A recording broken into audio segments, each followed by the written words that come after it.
इस रियासत इस्लामी जमहूरिया ने हमारी बेटी की जान ले ली। वो 6 माह की हामला भी थी। उनका गला दबा के उसकी जान लेने की कोशिश की। थाने कचहरियों में जाते हैं तो इनकी सुनवाई क्यों नहीं हो पा रही। मेरी बीवी ने मैंने रात तक खाना रहा मेरे घर रोटी पूरी मैंने जिला कचहरी फिर गए पे।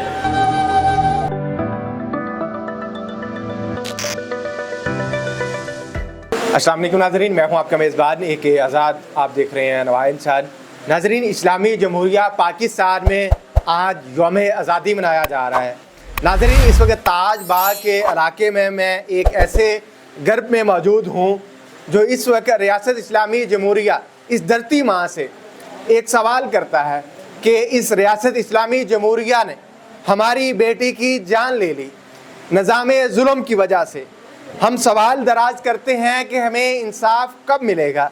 नाज़रीन, हुआ कुछ इस तरह से कि एक 25 साला दोशीज़ा जिसको घर की नाचाकियों की वजह से उसका शोहर और उसकी सास उस पर तशद्दुद करती थी। जो उस लड़की की सास हैं वो इनकी बहन है, यानी कि अपनी फूफी के यहाँ उनका रिश्ता हुआ था। उसने घर के इस तशद्दुद से तंग आकर ब्लीच या और कोई चीज़ इस तरह की जहर आलूद चीज़ पीने की कोशिश की, जिस पर उन्हें हस्पताल ले जाया जाता है। वहाँ पर कुछ दिन उसका ट्रीटमेंट चलता है। और नाज़रीन, इसके साथ साथ मैं बताता चलूँ आपको, वो 6 माह की हामला भी थी। नाज़रीन, ये सारी सूरत हाल में उनका ट्रीटमेंट चलता है। उनके जो लंग्स हैं वो डिस्टर्ब होते हैं। गुलाब देवी अस्पताल में उनका इलाज होता है या बाकी दीगर अस्पतालों में भी उनका इलाज होता है। वो जांबर ना हो सकी। इसी दौरान उनके खामन और उनकी सास ने वहाँ पर भी अस्पताल में, गुलाब देवी अस्पताल में भी उन पर तशद्दुद किया, उनका गला दबा के उसकी जान लेने की कोशिश की। नाज़रीन, जो आपने सुना सही सुना कि 25 साला दोशीज़ा जो हामला भी है उसका गला दबाया जाता है। नाज़रीन, इस वक्त 25 साला दोशीज़ा के वालदैन, अम्मी अबू और बहन भाई मेरे साथ मौजूद हैं। हम उन फैमिली का स्टांस लेते हैं और उनके पास इस वक्त FIR की कॉपी भी है जो इन्होंने FIR करवाने की कोशिश की, जो कि अभी FIR नहीं हो सकी। अभी एक एप्लीकेशन है जो कि एक कंप्यूटराइज होती है। हमने आज 2 मरतबा अभी प्रोग्राम से पहले तफ्तीशी ऑफिसर से रब्ता करने की कोशिश की, उन्होंने हमारी कॉल अटेंड नहीं की। हम दोबारा कॉल करेंगे। दोबारा कॉल अटेंड ना करने पे हम एक मरतबा थाना गाजियाबाद में विज़िट करने की कोशिश करेंगे कि कानून नाफज करने वाले अदारे हमारी इस हवाले से क्या रहनुमाई करते हैं और इस केस को उन्होंने कितना परसू किया है। 1 महीना गुजर जाने के बावजूद वो आगे केस को क्यों नहीं लेके जाना चाह रहे। क्या इस्लामी जमहूरिया पाकिस्तान में इस तरह की दरिंदगियाँ होती रहेंगी? बहनों और बेटियों की इज्जत और चादर चार दीवारी यूं ही पमाल होती रहेगी? ये एक आज 14 अगस्त के दिन पे मेरा एक सवाल है। इस सवाल का जवाब देना है, इसी रियासत को देना है जो दावा करती है कि रियासत माँ की तरह होती है। मेरे साथ वालिद मौजूद हैं जो दुख और करब से दो चार हैं। हम उनसे पूछते हैं कि ये सारा वाकया कैसे, किस तरह से, कितने दिन इन्होंने अस्पताल की जो गर्द छानी और उसके बाद थाने कचहरियों में जाते हैं तो इनकी सुनवाई क्यों नहीं हो पा रही। जनाब, ये इसलिए कि मैं तो भैन करके छड़ता ही मैं कि मेरी बेटी अंदा के घर चलेगी। ये बेहतर है कि मैं अपनी भैन ना परेशान जी कर ली गुस्से में राजी होया, चलो मेरे ਨਾਲ 16 सफाई मैं कर लाँगा। पर बाकी ये मैं दरखाशां दी भी मैं नहीं चुकी हैं। मैं क्या रहन दो, यानी मेरी भैन गाल मंदा कर, बाकी उन्हें कोशिश की मैनू फड़ाउण दी, होर मैंने फड़ाउण की कोशिश की। मैं वो चाहनी है जल्दी चाहता कि मेरी है भैन बिच हो, बाकी उन्हें मैनू बिच कर दिता है। इन्होंने कहा मैंने माफ़ कर दिया था क्योंकि बेटी थी मेरी, उसकी जान चलेगी, फिर वो भी मेरी बहन थी। मैंने कहा मैं थाने कचहरियों में ना ख़राब हूँ, अपनी बहन को भी ख़राब ना करूँ। लेकिन इस सारी सिचुएशन के बावजूद उन्होंने मुझे थ्रेट्स दी, मेरी बेटी की जान ली। इसके बावजूद भी मुझे ही थ्रेट्स किया गया। मैं उनके गल पैन चुका नहीं सीगा। मैं घर लड़ाई की करनी थी, मेरी बीवी नहीं करनी। मेरे घर पूरा विषय है, मेरे घर मेहमान आते पे ने। मैं क्या छो पर मेरी 2 दिन गुस्सा गया, आपे मट्ठा हो जाता।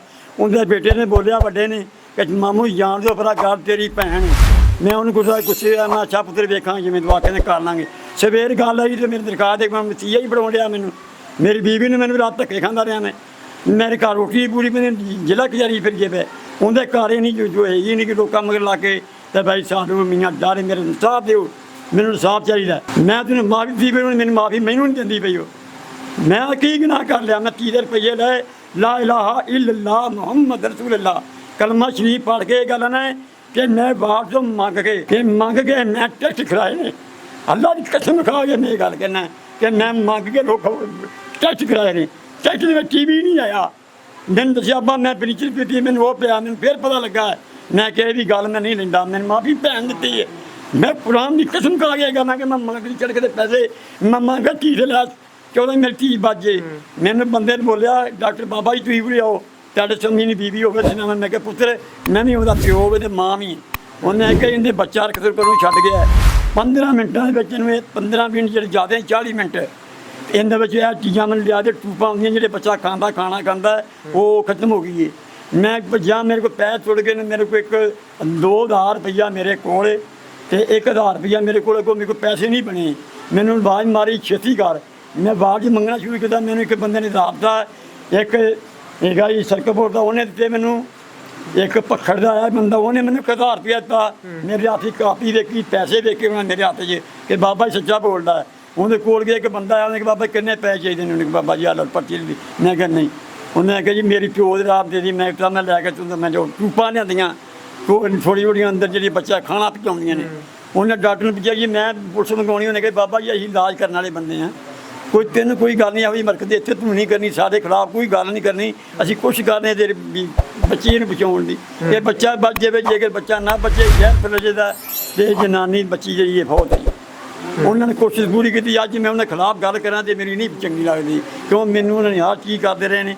ਮੈਨੂੰ ਇਹਨਾਂ ਨੂੰ ਗੁੱਸਾ ਇਹ ਹੀ ਹੈ कि मेरी बहन है मैंने क्यों सिया को पढ़ाया मैंने। ए बाप का हौसला है, बेटी की जान चलेगी फिर भी जो इसीलिए कहते हैं अपना खून अपना होता है। वो फिर भी कहते हैं कि मेरी बहन थी, उसने मेरी बेटी का गला दबाया, उसकी जान ले ली, फिर भी हम इस चीज को दरगुजर करने के लिए तैयार हैं। अल्लाह ला इलाहा इल्लल्लाह मुहम्मद रसूलुल्लाह। मैं अपने कोलों गल नहीं कर रहा, मेरी बीवी नहीं करती, मैं नहीं करता। मैं उन्होंने क्या काम किया, मैं क्या नहीं हूँ जिन्हें मुँह व्यंजन किया होना या इंज किया होना है। उन्हें बाद वाले ने अल्लाह इलाहा इल्लल्लाह मुहम्मद रसूलुल्लाह मैंने खुद आप किया। मैं क्या यार मैं पता की कहना है कि यार अल्लाह पर्दा पा दे। उन्हें मैं ये गल कहना कि अल्लाह मौला इन्हें पर्दा पा दे। मैं इन्हें चाहता कि मैं बच्चों को जावा, मैंने शाम मेरे बच्चे भुखे बैठे ने, मेरी एक बच्ची कर दी भी गरीबी आई हो साग चढ़ जाते हैं। मैं कि भी जाना मैं रात पिया मैंने 3000 रुपया मैंने एक बंदा दे के गया 4000 रुपया। उस बंदे ने 4000 मैं दवाई लैन गया, पैन चोत पिया मैनू तो 4000 रुपया मैं खो के लै गया। उन्हें मैंने कहा बाबा 5000 रुपये ले ला बच्ची बात दे, 4000 बिता तो 4 वो खो के लै गया। सवेरे मैं मंगना शुरू किया। मैं क्या मेरी भैन है, लोग गाल कढ़ दो चपेड़ा मारते मेरे सामने, मेरी धी मरने वाली मर गई तो मैं इन्हें ना परेशान करा। ये मेरा मसीह वाला बढ़ाता मैंने। जी कुछ बातें आपके खावन ने बताई, कुछ जो चीज़ रहेगी वो बताने की कोशिश करें ताकि नहीं चीज़ बस कोई नहीं रहेगा। सानू इंसाफ चाहिए, बस इंसाफ दवा बस। कौन दिलवाएगा इंसाफ? बस तुसी दवाना जब उन्हें रब ने दवाना हो किन्ने दवाना सानू इंसाफ।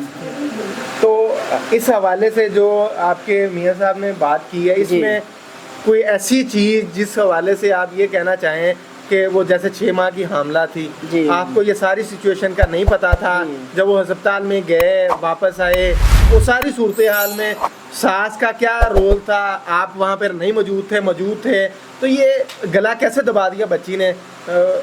आपको सारी सिचुएशन का पता था कि उनके इस तरह से मसाइल हैं, फिर भी आप वहाँ पे क्यों नहीं मौजूद थे? बस सानू घरों लैके गए ने, असीं क्या हले तो सुबह खाना दे सानू बच्ची ने भी नहीं दस्या, सानू उस वार्ड वालियां ने दस्या सारियां ने। वाड़ा दस्से भी उन्होंने राती तू माँ है, मैं कहा हाँ जी मैं उनकी वालदा वाँ। उन्हें कहा भी सींदा बच्चे से क्यों पिछे नहीं आए? मैं कहा बस साड़ी थोड़ी मजबूरी सी असी नहीं आ सके। अस अगले दिन गए हैं, सुबह रात हो गई है, अगले दिन असी गए हैं। उन्होंने कहा वार्डर ने दस्या, उन्हें कहा काम बन गया थोड़ी धी का गला दबाया उसकी सस ने, मूँह चंडा मारे, कहती ना मरनी ना मगरों लेनी ना साड़ी जान छुटती पई है। यह गल की मैं चुप कर गई। मैं कहा कोई गल नहीं, मैं क्या हस्पताल मैं भी आना, मैं भी तंग आ गई। वो सस से मैं तंग हो गई, कोई गल नहीं, मैं बस त्रेड़ी नहीं लियांदी। उनका बेटा आया, मैं बेटे ने दस्या, मैं क्या भी तुसीं वेख जिस अम्मी इहो जी है ना भरा घाह सद लवे, घाह साते बिजती कर ले, चित्तर मार लवे, वो चंगा क्यों लोग सानू बिजती ना साडी करे, साड़ी भी इज्जत हैगी। बस यह गल है, यह बात है, बस सानू साफ चाहिए, इंसाफ दवाओ सानू बस। साडे मगर आवे ना चाहिए ने जोगा मैं हैगा भी उहदे कोल जावां, कोई अद्धी मैंने पुलिस तंग ना कोई इंसाफ होवे दा ते मैनूं आवाज़ मार लेना। दूजी इसलिए है कि मेरी एक बच्ची गवाह है, एक मेरा जवाई भी गवाह। उन्होंने कहा तुसीं भी पता कर लो। इस करके गल है कि ਅਸੀਂ नहीं चाहते काम करना कि मेरी भैन माड़ी है। बाकी मैनू अगे पढ़ाई करती है, कोई जुल्म नहीं गए। नाले मैं भैया लिया सिलेंडर लिया को 26,000 का सिलेंडर लिया फड़ के लिया नहीं पड़ गए सामने लियाओ रखो ना भी कार्ड ही नहीं दिता इन्होंने मैनू। नाजरीन, ये एक पूरी रदाद है। एक गरीब बाप जिसकी जेब में पैसे ना हों, उसके लिए तो 10-10 रुपये बड़े कीमती होते हैं। जब वो 24-25 हज़ार का सांस लेने के लिए ऑक्सीजन का सिलेंडर खरीदता है तो उसको पता चलता है। जब वो दवाई लेने जाता है, जब वो मेडिकल स्टोर पे खड़ा होता है, टेस्ट करवाने के लिए लेबॉर्ट्रीज में धक्के खाता है, फिर उसी सिचुएशन में पुलिस उसे तंग करती है, पुलिस उसे हरासा करती है, फिर वो उसी सिचुएशन में अपनी बहन को माफ़ करने के लिए तैयार हो जाता है, सिर्फ एक सवाल के साथ कि मुझे इंसाफ चाहिए। नाजरीन, फैसला आपने करना है, अवाम ने करना है। और ये सवाल मेरा इस धरती माँ से है जो माँ होने का दावा करती है।